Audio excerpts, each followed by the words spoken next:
آهنگی که براتون میخوام اجرا بکنم شما بهش میگین دریا و اسمش البته هست شن داغ، باز از استاد جهانبخش فازلوکی با تنظیم جدیدی از هنرمند عزیز آقای فرخ آهی.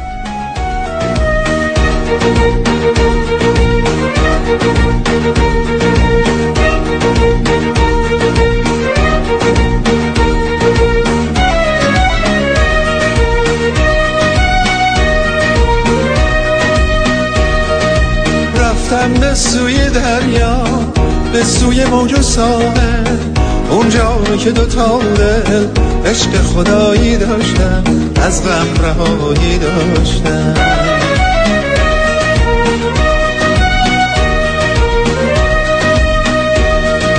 دریا همون دریا بود، شنها همون شنها بود، صبح و غروب ساحل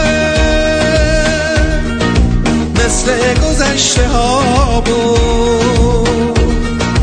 اما فقط یاد تو به جای تو اونجا بود، به جای تو اونجا بود.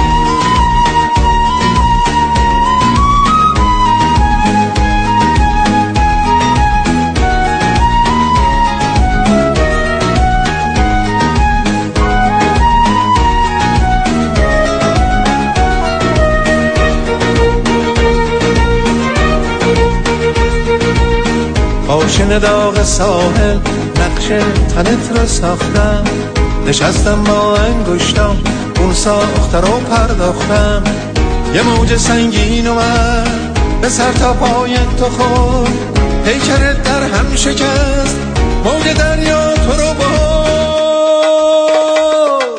دریا همون دریا بود، شنها همون شنها بود،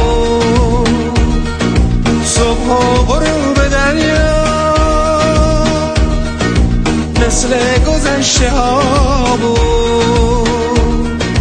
اما فقط یاد تو به جای تو اونجا بود، به جای تو اونجا بود.